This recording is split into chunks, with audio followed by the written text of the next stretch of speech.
Hi மக்களே, இப்ப நம்ம எங்க வந்திருக்கோம் பாத்தீங்கன்னா,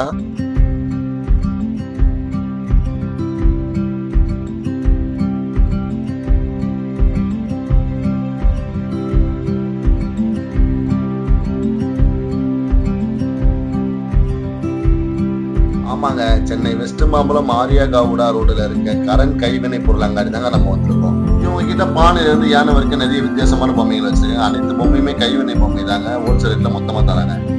இவங்க கிட்ட மலேசியா முருகர் பார்க்கறதுக்கே அவ்வளவு அழகா இருந்ததுங்க. முருகர் மட்டும் இல்லைங்க, ராமர், சிவன், ஆஞ்சநேயர், பிள்ளையார்ட்டு நிறைய சாமி சிலை வச்சிருக்காங்க. அது மட்டும் இல்லைங்க, வீட்டுல மாட்ட விதவிதமான அழகான பொம்மைகள்லாம் வச்சிருக்காங்க. அதுவும் இல்லாம முக்கியமா இந்த டாக் பார்க்கறது நேச்சுரலா ரொம்ப அழகா இருக்குங்க. இது மட்டும் இல்லைங்க, இவங்க விநாயகர் சதுர்த்தி முன்னிட்டு அச்சு பிளேயர் ஹோல்சேல் அண்ட் ரீட்டைல் ரெண்டுமே தராங்க. நிறைய வெரைட்டி டிஃப்ரெண்டா கலர்ஃபுல்லா சூப்பரா இருக்குங்க. பார்க்க அவ்வளவு அழகா இருக்குங்க. முக்கியமா இவங்க கொலுக்கு தேவையான அனைத்து பொம்மையும் வச்சிருக்காங்க. ஒரு வாட்டி விசிட் பண்ணி பாருங்க. இவங்களோட லொகேஷன் கமெண்ட்ல கொடுத்துருக்கேன், மறக்காம விசிட் பண்ணி பாருங்க. கடைசியா தலைவன் கூட உட்காந்து ஒரு வீடியோ போட்டாச்சுங்க. தலைவன் உண்மையில வேற லெவலுங்க. இந்த மாதிரி வீடியோ பார்க்கணும்னா நம்ம சேனல்ல லைக் பண்ணுங்க, கமெண்ட் பண்ணுங்க, சப்ஸ்கிரைப் பண்ணுங்க. டாடா, பாய் பாய்.